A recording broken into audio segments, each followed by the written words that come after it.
स्वागत है आप सभी का डीएलएस न्यूज पर एक बार फिर से। आइए बात करते हैं, आज 22 सितंबर 2020 मंगलवार हो चुका है और जानते हैं इस वीडियो में आज देश भर की तमाम बड़ी खबरों को, मुख्य समाचार और हेडलाइंस न्यूज के अपडेट में बहुत ही इंपोर्टेंट काम की खबरें निकल कर आ रही हैं। बड़े ही ध्यान से इस वीडियो को एकदम पूरा लास्ट तक देखते रहिएगा। सबसे पहले बात करें तो खबर देख पा रहे होंगे दोस्तों की भारतीय ड्राइविंग लाइसेंस को लेकर सरकार ने जारी की बड़ी जानकारी। जी हाँ, दरअसल गवर्नमेंट ऑफ इंडिया को विभिन्न सार्वजनिक शिकायतों के माध्यम से ये पता चला कि कई देश भारतीय नागरिकों को जारी किए गए अंतर्राष्ट्रीय ड्राइविंग परमिट को स्वीकार नहीं कर रहे हैं। ये जानकारी एनआईए ने भी ट्विटर पर दी है। दरअसल सड़क परिवहन और राजमार्ग मंत्रालय ने राज्यों और केंद्र शासित प्रदेशों को उनके द्वारा जारी किए गए अंतर्राष्ट्रीय ड्राइविंग परमिट के पहले पृष्ठ पर मुहर लगाने की सलाह दी है। तो कुल मिलाकर के अगर आप भी अपने ड्राइविंग लाइसेंस को इंटरनेशनली यूज करना चाहते हो तो ध्यान रखिएगा कि आपके डीएल के फर्स्ट पेज के ऊपर स्टैंप लगी हुई है या नहीं लगी है तो आप आरटीओ ऑफिस में जाकर के लगवा सकते हैं। ठीक है ना। चलिए अगली खबर है कि ईपीएफओ सब्सक्राइबर्स की संख्या में जबरदस्त बढ़ोतरी देखने को मिली है। संगठित क्षेत्र में रोजगार की स्थिति में भी सुधार हुआ।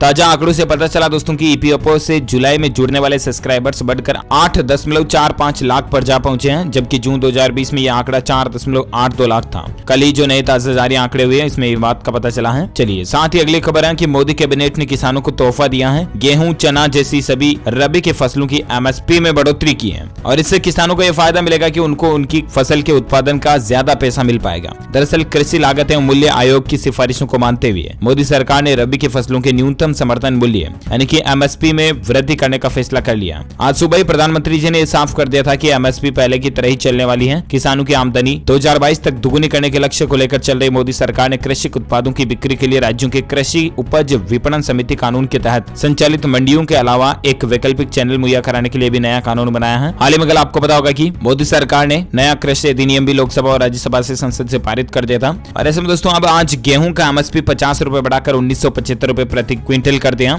और इसके अलावा और भी कई सारी रबी की फसलों का एमएसपी बढ़ाया गया। चलिए साथ ही अगला अपडेट है, एसबीआई ग्राहकों के लिए एक बड़ी खबर है कि अब बैंक के नए पोर्टल की मदद से घर बैठे ही आप अपने लोन की ईएमआई वगैरह को कम कर सकते हैं, यानी कि अपने लोन को रिस्ट्रक्चर कर सकते हैं। दरअसल स्टेट बैंक ऑफ इंडिया यानी कि एसबीआई ने reserve bank of India RBI के निर्देशों के मुताबिक लोन रिस्ट्रक्चरिंग पॉलिसी पेश कर दी है। इसका मकसद है कि कोविड-19 के असर से बैंक के खुदरा कर्जदारों को राहत देना। लोन रिस्ट्रक्चरिंग पॉलिसी को लागू करने के लिए एसबीआई ने सोमवार को एक ऑनलाइन पोर्टल लॉन्च किया। ग्राहक बैंक के पोर्टल बैंक.sbi या sbi.co.in के जरिए घर बैठे ही पता कर सकेंगे कि उनका होम या ऑटो लोन रिस्ट्रक्चर हो सकता है या नहीं। तो अगर आपने भी दोस्तों एसबीआई से लोन वगैरह लिया हुआ है तो या तो आप समझ में नहीं आ रहा तो आप अपने नजदीकी बैंक ब्रांच विजिट कर सकते हैं या तो आप घर बैठे ही एसबीआई के इन दोनों ही ऑनलाइन पोर्टल के जरिए भी लोन को रिस्ट्रक्चरिंग स्टेटस चेक कर सकते हैं। ठीक है ना। चलिए साथ ही अगली खबर है, अच्छी खबर देखिए, आज से रेलवे में वेटिंग का झमेला खत्म हो जाएगा, केवल कंफर्म टिकट ही मिलेगा। दरअसल दोस्तों रेल मंत्रालय के मुताबिक कल से ही क्लोन ट्रेनों की शुरुआत हो चुकी है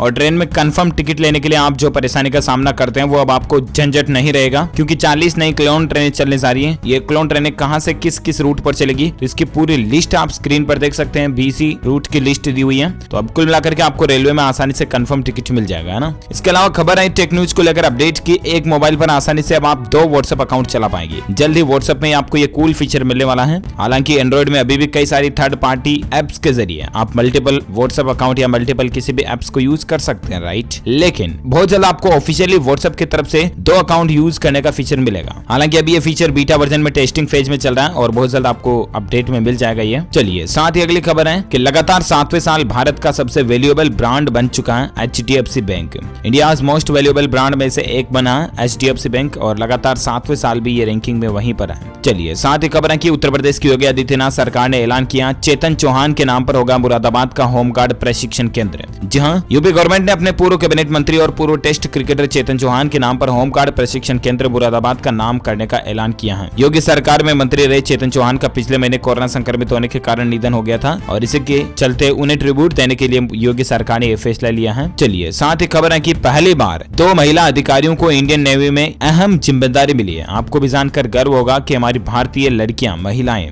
किस पद तक, किस पोस्ट तक पहुंच चुकी हैं। भारतीय नौसेना विमानन के इतिहास में पहली बार 2 महिला अधिकारियों को हेलीकॉप्टर स्ट्रीम में ऑब्जर्वर यानी कि हवाई रणनीतिज्ञ के रूप में शामिल होने के लिए चुना गया। ये 2 महिला अधिकारी सब लेफ्टिनेंट कुमंदिनी त्यागी और सब लेफ्टिनेंट रीति सिंह हैं। वाकई में many congratulation to both of them and Bharat का सर ऊंचा उठाते हुए वाकई में ये भारत की लड़कियां बेटियां बहुत ही गर्व के साथ इंडिया को दुनिया में एक अलग ही पहचान दे रही है। ऐसा ही और एक अपडेट देखिए जरा दोस्तों की, राजस्थान की बेटी की ऊंची उड़ान देखिए। अमेरिकन एयरफोर्स में मिला कमीशन का पद, भाई कैप्टन है और बहन लेफ्टिनेंट है इसकी। देश के लिए फौजियों की खान कहे जाने वाले शेखावटी के झुंझुनू जिले ने सफलता की एक और उड़ान भरी है। राजस्थान जिले झुंझुनू के जाखल गांव की बेटी प्रज्ञा शेखावत ने अमेरिकी एयरफोर्स में लेफ्टिनेंट के पद पर चयनित होकर ये जता दिया कि राजस्थान की बेटे बेटियां भी देश हो चाहे विदेश हो, हर जगह पर अपनी सफलता का परचम लहराते रहेंगे। तो ये वाकई में अच्छी बात है। इन बेटियों के लिए एक लाइक तो बनता दोस्तों, हमारे भारत का नाम दुनिया में रोशन कर रही है, तो एक लाइक फटाफट से कर दीजिए। गर्व के साथ हिंदुस्तान की इन बेटियों के लिए वाकई में हम सभी का बहुत बहुत कांग्रेचुलेशन इनके लिए। फिलहाल अगली खबर देखिए जरा कि हरियाणा में आर्मी भर्ती के नाम पर 4 युवकों से धोखा हुआ, ठगी हुई है 12.5 लाख रुपए की। समझे नहीं ना? मैं आपको एक बात बताता हूँ। दरअसल आपको पता होगा कि मैं डीएलएस न्यूज के ऊपर आपको कई बार ऐसी खबरें बताता रहता हूँ ना कि सरकार ने ये स्कीम नहीं निकाली, ये फर्जी है, इस तरह का सोशल मीडिया पर मैसेज चल रहा, वायरल हो रहा। पीआईबी फैक्ट चेक की तरफ से भी क्लियरिफिकेशन होता है, तो मैं आपको बताता हूँ कई बार जैसे कि 70,000 भर्तियां ये नहीं निकली हैं, फिर भी मैसेज वायरल हो रहा। महिलाओं के खातों में 1-1 लाख रुपए नहीं आ रहे हैं, फिर भी मैसेज वायरल हो रहा। तो उनकी मैं आपको सच्चाई बताता रहता हूँ, राइट? पता है वो क्यों बताता हूँ? ताकि आप इस तरह की किसी भी धोखाधड़ी से शिकार ना हो, आप ऐसे किसी धोखे में ना हो, इसलिए मैं आपको पहले से सच्चाई बताता रहता हूँ। और ये देखिए जरा, हरियाणा में आर्मी भर्ती के नाम पर 4 युवकों से धोखा किया गया और 12.5 लाख रुपए ठग भी लिए गए। कई बार ऐसे ऑनलाइन भी फर्जी भर्तियां निकाली जाती है। कई लोग ऐसे होते हैं जो ऑफलाइन मार्केट में भी फोन करके बोलते हैं कि फलां भर्ती निकली है, उसमें फॉर्म भर दो वगैरह, ये मैं सिलेक्शन करवा दूंगा, ऐसा कुछ मेरी जान पहचान है और ठीकड़ा पूछड़ा। तो दोस्तों आप कुल मिलाकर के ऐसे किसी भी झांसे में ना आए, वरना आपके साथ भी ऑनलाइन वगैरह किसी भी नौकरी के नाम पर ठगी हो सकती है, ठीक है ना? ये खबर बताने के पीछे मेरा मकसद ये है कि आप जागरूक रहें, अलर्ट रहें, सचेत रहें, सावधान रहें और ऐसे ठगारों से बच के रहें, है ना?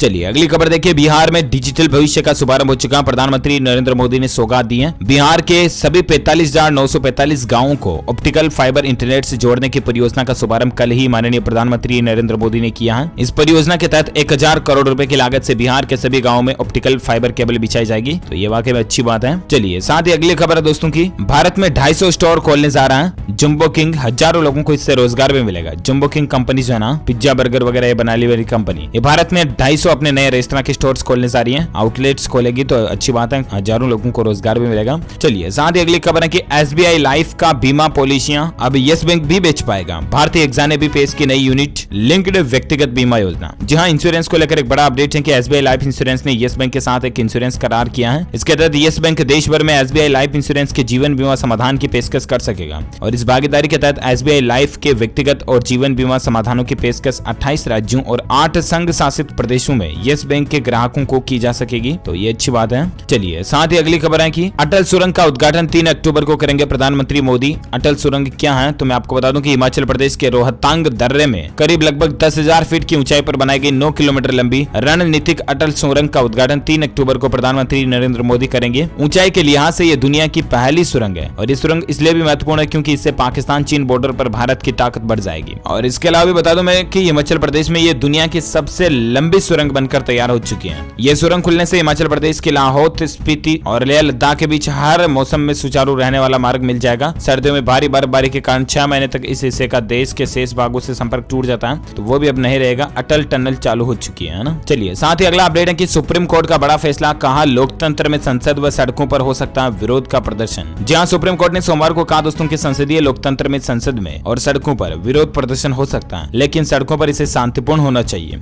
विरोध प्रदर्शनों को लेकर कोई सार्वभौमिक नीति नहीं हो सकती क्योंकि हर मामले में परिस्थितियां अलग अलग हो सकती हैं। तो सुप्रीम कोर्ट का कहने का मतलब ये दोस्तों कि कुल मिलाकर के जैसे ये अभी किसान कृषि बिल हो गया, इसके रिगार्डिंग भी कई लोग विरोध कर रहे हैं, विपक्ष के साथ मिलकर किसान भाई लोग भी कई सारे। तो सुप्रीम कोर्ट का कहने का मतलब ये कि लोकतंत्र में विरोध होना जाहिर सी बात है, लेकिन विरोध शांतिपूर्ण होना चाहिए, कोई तोड़फोड़ नहीं होनी चाहिए। अगर देश की जनता को, पब्लिक को कोई समस्या है तो जाहिर सी बात है सरकार के लिए वो विरोध तो करेगी ही, राइट? सरकार उन्हें विरोध करने से रोक नहीं सकती। विरोध करके पब्लिक का मतलब ही यही है कि पब्लिक के सरकार के किन्हीं फैसलों से असंतुष्ट है, इसलिए सरकार को अपनी भूल सुधारनी चाहिए या अपनी गलतियों को सुधारना चाहिए। जो कुछ भी सरकार को बदलाव करने चाहिए, राइट? लेकिन सुप्रीम कोर्ट का कहना है कि विरोध का मतलब ये नहीं कि आप हिंसापूर्ण विरोध करो या तोड़फोड़ करो या ऐसे कोई सार्वजनिक संपत्ति को नुकसान पहुंचाओ, तो ये बात गलत है। शांतिपूर्ण विरोध हो सकता है, कोई दिक्कत नहीं है, ठीक है ना। चलिए अगली खबर है, उत्तर प्रदेश में फिल्म सिटी को लेकर एक्टिव हुई योगी सरकार। रजनीकांत समेत 25 हस्तियों को बुलावा दिया गया है। दरअसल आपको पता होगा कल ही उत्तर प्रदेश में यूपी गवर्नमेंट की तरफ से, उत्तर प्रदेश के मुख्यमंत्री योगी आदित्यनाथ सरकार की तरफ से घोषणा की गई थी कि उत्तर प्रदेश में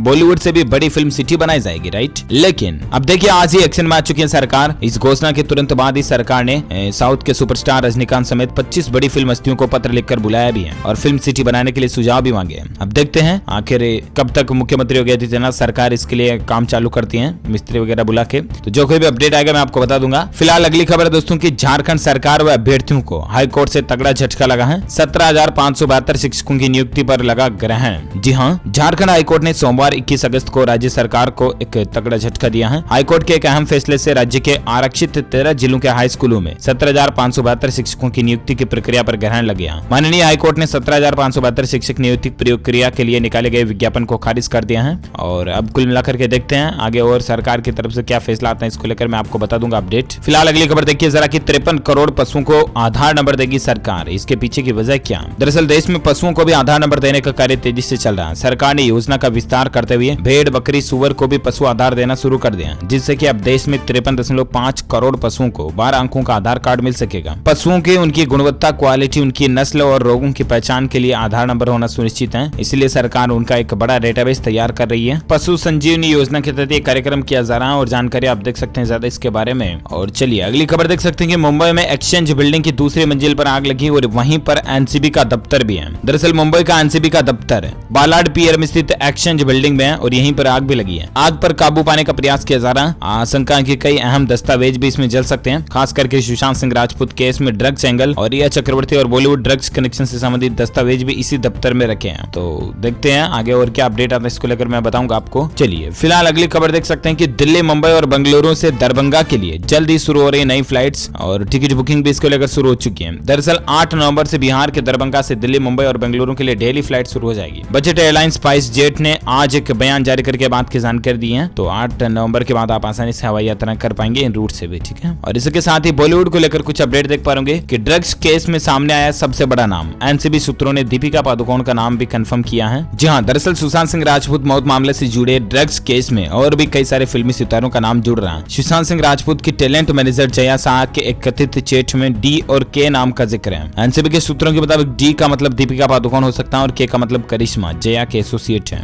अब हालांकि अभी तक ये कंफर्म नहीं हो पाया, लेकिन देखते हैं क्या अपडेट आता है और इसको लेकर मैं आपको बताता रहूंगा। फिलहाल और एक अपडेट देख सकते हैं कि सुशांत भांप खाए थे जान का खतरा। मौत से 5 दिन पहले सुशांत ने अपनी बहन मीतू को एक एसओएस किया था। एसओएस मतलब समझ गए ना, इमरजेंसी मैसेज जो करता है ना अपन, प्रीसेटेड मोबाइल में होता है, जो कि कुछ खास परिस्थितियों में काम आता है और अपन किसी खास बंदे को भेजना चाहे तो ऑलरेडी सेट होता है। तो शॉर्टकट की प्रेस करते ही एसओएस चला जाता है। वो मैसेज किया था और कहा था कि मुझे डर लग रहा है, मुझे मार देंगे वो। अब एक बहुत बड़ा भयंकर खुलासा देखने को मिल रहा है सुशांत के मामलों में। 5 दिन पहले यानी कि 9 जून को अपनी बहन मीतू सिंह को किया था उन्होंने एक एसओएस। सुशांत ने कहा था कि मुझे डर लग रहा है, मुझे मार देंगे। हालांकि उससे पहले 8 जून को उनका घर छोड़कर लैपटॉप और कैमरा, हार्ड ड्राइव जैसी चीजें रिया चक्रवर्ती अपने साथ ले गई थी। और अब सुशांत के मामले पर एनसीबी और सीबीआई मिलकर के काम कर रही है। देखते हैं और आगे क्या अपडेट आते हैं मैं आपको बता दूंगा। फिलहाल मौसम समाचार को लेकर एक खबर देख पा रहे होंगे दोस्तों कि सितंबर की गर्मी का सितम होगा खत्म। दिल्ली, हरियाणा और उत्तर प्रदेश समेत कई राज्यों में भारी बारिश के आसार नजर आ रहे हैं। संपूर्ण भारत के अगले 24 घंटों के मौसम पूर्वानुमान की अगर बात करें तो आज 22 सितंबर को किन किन राज्यों में भारी बारिश हो सकती है। तो भारतीय मौसम विज्ञान विभाग की पूर्वानुमान के मुताबिक तटीय कर्नाटक, गोवा, महाराष्ट्र, इसके अलावा कर्नाटक, केरल, मध्य प्रदेश, छत्तीसगढ़, उड़ीसा, झारखंड, बिहार समेत भारत के पूर्वोत्तर भारत के कई राज्यों में हल्की से मध्यम बारिश हो सकती है। इसके अलावा उत्तर प्रदेश, उत्तराखंड, पश्चिम मध्य प्रदेश, तेलंगाना, आंध्र प्रदेश और गुजरात में भी हल्की जगह पर कहीं कहीं बारिश हो सकती है। राष्ट्रीय राजधानी दिल्ली, एनसीआर समेत हरियाणा के कुछ हिस्सों में बादल दिखेंगे, लेकिन बारिश के कम ही आसार नजर आ रहे हैं। तो ये रहे आज के मौसम समाचार। और पेट्रोल, सोना चांदी के रेट की बात करें दोस्तों तो पेट्रोल को लेकर खबर देख पाएंगे कि आज फिर डीजल के दाम में कटौती देखने को मिली है। राजधानी दिल्ली में 1 लीटर पेट्रोल की कीमत अभी क्या चल रही है तो आप देख सकते हैं डीजल में 15 पैसे प्रति लीटर कटौती हुई और उसके बाद 71 रुपए 43 पैसे प्रति लीटर डीजल का रेट चल रहा है। वहीं पेट्रोल का भाव है 81 रुपए 14 पैसे प्रति लीटर। और भी अलग अलग शहरों में पेट्रोल और डीजल की रेट लिस्ट आप स्क्रीन पर देख सकते हैं। वहीं दोस्तों सराफा बाजार में सोना चांदी के रेट की अगर बात करें ना तो सोने की कीमतों में 225 रुपए की गिरावट के साथ 51,490 रुपए प्रति 10 ग्राम सोने का रेट चला गया। और वहीं चांदी की बात करें तो 577 रुपए टूट कर 67,300 रुपए प्रति किलोग्राम चांदी का रेट चल रहा है, ठीक है ना। तो सराफा बाजार में gold and silver price today news update ये हैं। और आइए अब नजर डालते दोस्तों कोरोना वायरस को लेकर क्या अपडेट चल रहे हैं। तो कोरोना को लेकर खबर देख पा रहे कि पब्लिक ट्रांसपोर्ट में सफर से डर रहे हैं लोग। 74% कर्मचारी चाहते हैं कि वर्क फ्रॉम होम जारी रहे।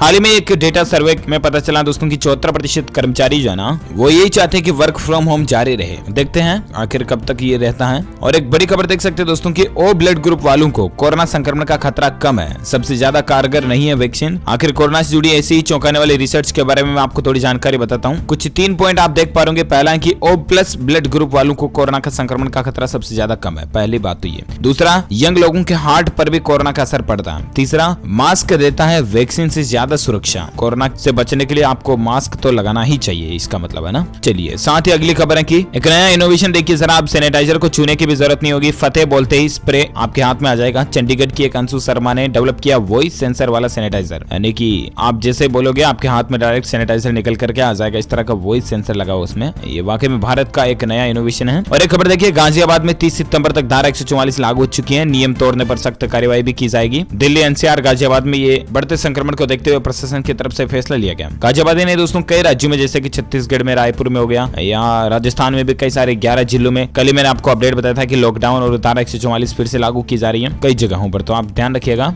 इसके अलावा भारत में आज के कोरोना के ताजा आंकड़ों की अगर बात करें ना, तो पिछले 24 घंटों के दौरान बहुत ज्यादा बढ़ोतरी देखी गई और अभी संक्रमित केस 55 लाख से भी ज्यादा हो चुके हैं, 55,57,000 से भी ज्यादा हो चुके हैं। एक्टिव केस की संख्या 9,75,000 से भी ज्यादा चल रही, जबकि 44 लाख से भी ज्यादा लोग ठीक हो चुके हैं, रिकॉर्ड हो चुके हैं। वहीं 88,000 से भी ज्यादा लोग इस वायरस के चलते इस दुनिया को अलविदा कह चुके हैं। तो ये तो भारत के ताजा आंकड़े, राइट। अच्छा दोस्तों, हेल्थ को लेकर और एक रिपोर्ट में खुलासा हुआ, ये देखिए जरा कि भूलने की बीमारी पर एक खास रिपोर्ट प्रकाशित हुई है वैज्ञानिकों की, कि 60 साल की उम्र के बाद नजर आने लगते हैं इसके लक्षण। भारत में 40 लाख से ज्यादा लोग डिमेंशिया के मरीज हैं। 10 तरीकों से इसे पहचाना जा सकता है। मेमोरी लॉस, प्लानिंग नहीं कर पाना, बोलने लिखने में परेशानी, चीजें रखकर भूल जाना, समझने में मुश्किल, मूड और पर्सनैलिटी बदलना, पसंदीदा चीजें छोड़ देना, वगैरह वगैरह, कंफ्यूजन होना। तो ये 10 से शुरुआती लक्षण होते हैं अल्जाइमर्स रोग के, सावधान रहिएगा आप भी। चलिए अब अपन आगे बढ़ते हैं आज की अगली खबरों में, जहां अपडेट देख पा रहे कि बारकोड और क्यूआर कोड से किसानों को शुद्ध बीजों की सप्लाई होगी। ये सरकार की एक नई योजना है। हर साल नकली और खराब बीजों के चलते बड़ी संख्या में किसानों की फसल बर्बाद हो जाती है या फिर किसानों को कम उत्पादन मिलता है, राइट। लेकिन अब शुद्ध और अच्छी क्वालिटी का बीज किसानों तक पहुंचे, इसके लिए सरकार नई आधुनिक तकनीक का इस्तेमाल कर रही है। जिस तरह से आपके आधार कार्ड के ऊपर बारकोड होते हैं ना, ठीक उसी तरह से पंजाब सरकार ने कहा दोस्तों कि किसानों को सही बीज मिले, इसके लिए बारकोड और क्विक रेस्पॉन्स क्यूआर कोड का इस्तेमाल किया जाएगा। तो ये अच्छी बात है। और एक खबर है कि केंद्र सरकार इन 3 एयरपोर्ट की सूरत बदलने जा रही है। 100 करोड़ रुपए से भी ज्यादा की मंजूरी कर दी है। तो ये अलग अलग देश में 3 एयरपोर्ट जो बने हुए हमारे देश के, जहां पर सरकार ने इनका विकास करने की मंजूरी दी है। केंद्रीय नागरिक उड्डयन मंत्री हरदीप सिंह पुरी ने बताया कि छत्तीसगढ़ के जगदलपुर एयरपोर्ट को अपग्रेड करने के लिए 48 करोड़ रुपए मंजूर किए हैं। वहीं अंबिकापुर एयरपोर्ट के लिए 27 करोड़ रुपए और बिलासपुर एयरपोर्ट पर विकास कार्यों और अपग्रेडेशन के लिए 33 करोड़ रुपए आवंटित किए हैं। अच्छी बात है। इसके अलावा दोस्तों, उत्तर प्रदेश सरकार का एक नया प्लान देखिए जरा, यूपी बनेगा $1 ट्रिलियन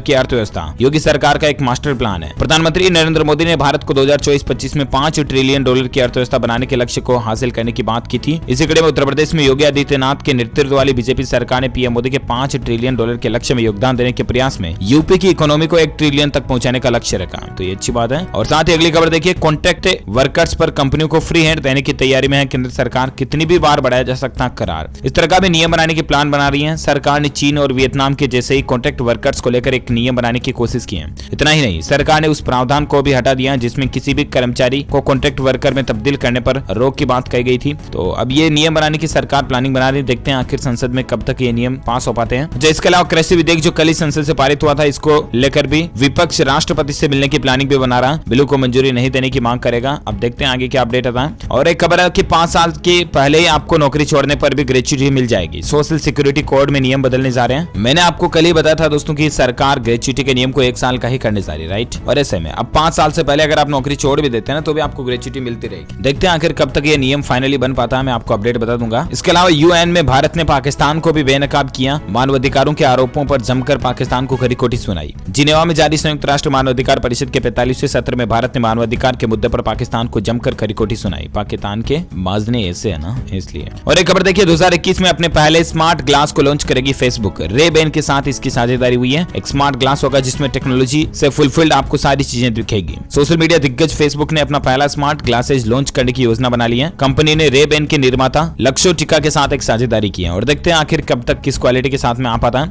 इसके अलावा मारुति की कारों पर 50,000 रुपए तक का आपको डिस्काउंट भी मिल रहा है। अगर आप आजकल खरीदना चाहते हैं तो इनका फायदा उठा सकते हैं अलग अलग मॉडल्स के ऊपर। साथ ही अपडेट है दोस्तों की 1 अक्टूबर से इस तरह के लेन देन पर आपको टैक्स देना होगा। लागू हो रहा है नया नियम। दरअसल मैंने आपको बीच में भी बताया था और पता होगा, एक बार फिर से आपको बता दूं कि 1 अक्टूबर 2020 से अगर आप विदेश में पैसे भेजते हैं, मान लीजिए आपके बच्चे विदेश में पढ़ रहे हैं या आपका कोई रिश्तेदार विदेश में रहता है और उनको अगर आप पैसे भेजते हैं ना, तो आपको भेजने वाली रकम पर 5% टैक्स कलेक्टेड एट सोर्स यानी कि टीसीएस का भुगतान करना पड़ेगा। फाइनेंस एक्ट 2020 के मुताबिक रिजर्व बैंक ऑफ इंडिया की लिबरलाइज्ड रिमिटेंस स्कीम के तहत विदेश पैसे भेजने वाले व्यक्ति को टीसीएस देना होगा। 7 लाख रुपए से कम भेजते हैं तो आपको टीसीएस नहीं देना पड़ेगा और एजुकेशन लोन अगर 7 लाख रुपए से ज्यादा है तो 0.5% टीसीएस लगेगा अलग अलग अमाउंट के अकॉर्डिंग, ठीक है ना। इसके अलावा जेईई एडवांस के एग्जाम के एडमिशन कार्ड जारी हो चुके हैं। 27 सितंबर को इसकी इसका एग्जाम होगा। आप ऑफिशियल वेबसाइट jeeadv.ac.in पर जाकर के आप डाउनलोड कर सकते हैं। साथ ही दोस्तों किराएदार और मकान मालिकों के लिए एक बहुत ही इंपॉर्टेंट नियम या कानून आप कह सकते हैं वो लागू होने जा रहा है। किराएदारों से ज्यादा बिजली बिल वसूलने पर मकान मालिकों पर शिकंजा कसा जाएगा। केंद्र सरकार बहुत जल्द बिजली उपभोक्ताओं के लिए एक नया कानून लेकर आ रही है। मोदी सरकार ने देश में पहली बार बिजली उपभोक्ताओं के अधिकारों की रक्षा के लिए एक नया मसौदा भी तैयार कर लिया। इस नए मसौदे में अधिक बिजली बिल वसूलने वाले मकान मालिकों पर भी कार्रवाई की जाएगी। केंद्र सरकार के इस नए मसौदे में मकान मालिकों पर सख्त कार्रवाई की जाएगी जो कि बिजली बिल किराएदारों से ज्यादा लेते हैं। हाल ही में आपको बता एक राज्य सरकार ने भी ये नियम बनाया था, तो अच्छी बात है। अच्छा, इसके अलावा टेक न्यूज को लेकर अपडेट है कि गूगल पे और वीजा ने हाथ मिलाया है। कार्ड बेस्ड पेमेंट पर स्वाइप किए बिना ही यूजर्स कर पाएंगे पेमेंट। तो गूगल पे ने आज अपने मंच पर टेक्नोलॉजी में अपडेट करने की घोषणा की है और डेबिट क्रेडिट कार्ड का सुरक्षित रूप से इस्तेमाल आप कर पाओगे। वीजा के साथ में हाथ मिलाया है गूगल पे ने, है ना। इसके अलावा इरडा ने भी बीमा कंपनियों को वीडियो आधारित केवाईसी करने की अनुमति दे दी है। यानी कि LIC वगैरह आप जितनी भी फाइनेंस कंपनियां ना वो आपकी घर बैठे ही वीडियो केवाईसी के जरिए भी आपको बीमा पॉलिसी वगैरह दे पाएगी। ठीक है। साथ ही प्रधानमंत्री नरेंद्र मोदी ने ऐलान किया कि अगले 4 से 5 वर्षों में इंफ्रास्ट्रक्चर पर भारत में 110 लाख करोड़ रुपए खर्च किए जाएंगे। तो ये अच्छी बात है, भारत में अच्छा लक्ष्य रखा गया है, रोजगार भी मिलेंगे, इससे अवसर भी बनेगा। और इसके अलावा दोस्तों आपको पता होगा खेल समाचार को लेकर खबर है कि कल ही RCB वर्सेस SRH के बीच में क्रिकेट मैच हुआ था। तो RCB 10 रन से जीत गई है। इसमें सनराइजर्स हैदराबाद हार चुकी है और रॉयल चैलेंजर्स बेंगलुरु को जीत मिली है। 10 रन से रॉयल चैलेंजर्स को जीत मिली है। शुरुआत में 164 रन का टारगेट रखा गया था, तो आखिर टारगेट क्रॉस किया गया। और साथ ही अगली खबर देखिए जरा, राफेल उड़ाने के लिए चुनी गई पहली महिला पायलट जल्द ही बेड़े में शामिल होगी। जी हाँ, ये भी देखिए जरा, भारत के लिए कितने गौरव की बात है कि अब राफेल जिससे उड़ान भी महिला पायलट उड़ा पाएगी। भारत के लिए बड़े ही गौरव की बात है। साथ ही दोस्तों खबर है कि सब्जियां नवंबर तक सस्ती हो जाएगी। अभी आपको थोड़ा इंतजार करना पड़ेगा, नवंबर तक नई हरी सब्जियों की फसल की पैदावार देखने को मिल जाएगी। उसके बाद सब्जियों की रेटों में कमी देखने को जरूर मिलेगी। ओके दोस्तों, तो इसी के साथ ही में आज दिन भर की तमाम बड़ी खबरें, मुख्य समाचार, छोटा ब्रेकिंग न्यूज का अपडेट वीडियो फिनिश होता है। आप मुझे नीचे कमेंट करके जरूर बताएगा कि भारत में कोई सबसे खूबसूरत शानदार पर्यटक स्थल का नाम बताइए। जो लोग इस सवाल का सही जवाब इस वीडियो के नीचे कमेंट बॉक्स में देंगे ना, वो रैंडमली पिक किए जाएंगे हमारी DLS न्यूज टीम की तरफ से और आप जीत सकते हैं एक शानदार सरप्राइज गिफ्ट जो कि गिव अवे के रूप में आप तक पहुंचे दिया जाएगा। इसके साथ ही अगर आपको ये वीडियो अच्छा लगा तो इसे लाइक कीजिए, ज्यादा से ज्यादा अपने दोस्तों के साथ फेसबुक और व्हाट्सएप पर भी शेयर कीजिए। और साथ ही अगर आप DLS न्यूज चैनल पर पहली बार आए हैं ना, तो चैनल को सब्सक्राइब करके बेल आइकन जरूर दबा देना ताकि आपको रोजाना की ताजा अपडेट्स तुरंत आपके मोबाइल पर मिलते रहेंगे। Thank you, take care, goodbye, जय हिंद, जय भारत, वंदे मातरम।